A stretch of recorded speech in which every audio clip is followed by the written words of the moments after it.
Hi, so this video is me just showing my graphical settings for City Skylines to make it look more realistic, more cinematic using mods. Okay, to be honest, you should just watch the enhancing your game's graphics by Press on the City Skylines channel. That's all you need to know. But if you're still interested in my personal settings, just stick around. I'm gonna run through it one by one. Okay, first up, we have dynamic resolution. What it does is it scales up your picture, your graphics, and it also improves the anti-aliasing, so there's no jagged edges. I would set it to 300% because my PC can handle it. My PC, by the way, is a i7 3rd gen GTX 1070 Ti and 32 gigs of RAM. I used to use a GTX 1050 and I would set it at 200%. So you gotta compromise for your PC abilities, alright? And then we have PostProcessFX, so a bit of post-processing. The first settings is for SSAO. I would enable ambient occlusion. Without it, it still looks okay, but a bit flat in my opinion.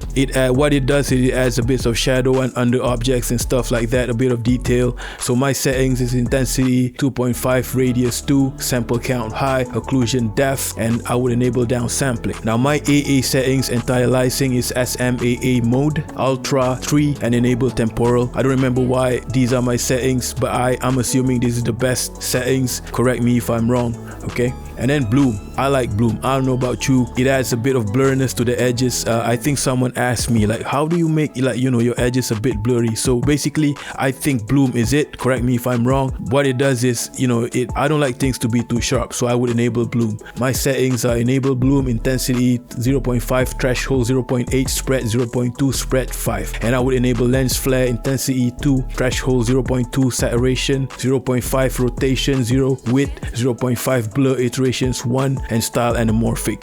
Next up, we've got Relight, which is more graphical settings, and these are my settings: tone mapping, brightness 1, gamma negative 0.5, so I get a bit more detail, not too bright. Contrast 0, if you like contrast, you can add up some contrast. Temperature 0, which is neutral. Tint 0, sun temperature 0.5, so a bit of warm. Sun tint 0, sky temperature 0.5, sky tint 0, moon temperature 0.05, moon tint 0.05, moon tint negative 0.05, twilight tint 0. I would enable sky tone mapping. I don't disable shadow smoothing. I don't remember why, and I tick on force low shadow bias. So these are my settings. You can tweak it to your liking, but some time ago I just tweaked it around and I found this to be the best for me.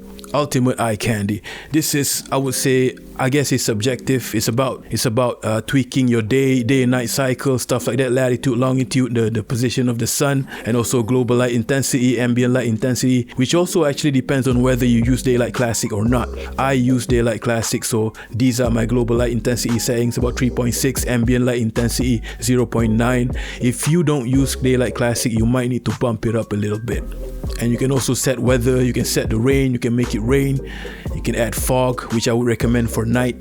And then you have LUT, lookup table, which tweaks your color a little bit. I would use Relight average because I want it to look regular, because I like to edit. When I take cinematics, I like to color grade my own footage. So, but you can look around in the workshop, find the LUT that you like. So you can tweak the color a little bit. You can even use the Relight film, Relight vintage, all that. And my settings is I use LUT color correction, I use tone mapping, I use bloom, I use all of that. And then we have sharp textures, which is when you're at a certain angle, some things may look blurry without anisotropy,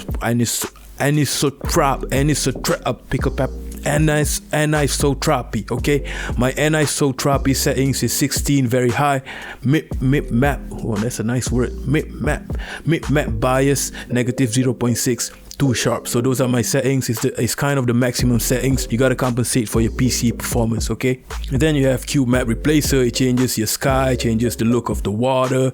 I'm going to show you how it changes the sky and the look of the water and all that, and it's dope. But the only downside is it's not dynamic, and that would be impossible, to be honest. Like, it will take a lot of performance.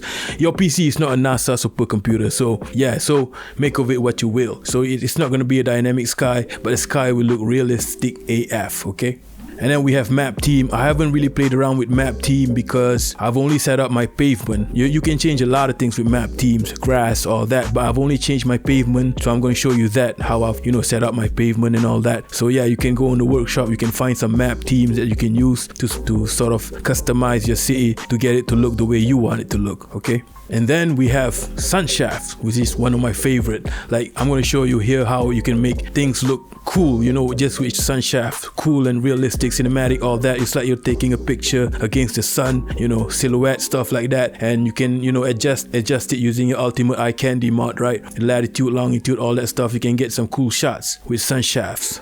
And those are basically the 8 mods mentioned by Prez. I'm going to continue with a few mods, other mods, extra mods that you can also add up to that list, okay?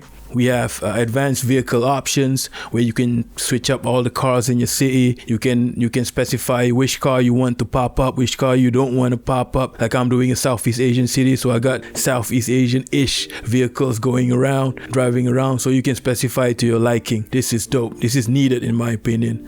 And we have shadow strength, which I would set to the maximum, and that's when I'm taking cinematics, and I would set it to 0 when I'm detailing so I can see everything. And you also have the camera positions utility. You can play around with the FOV, you can get isometric look, you can get, you know, a wide angle look, all that. And you also have hide it, where you can hide certain things that you think are maybe not realistic or doesn't have the right textures. So it depends on what you want to, how you want to customize your city. Hide it can hide a lot of things, seagulls, wildlife flags, all that.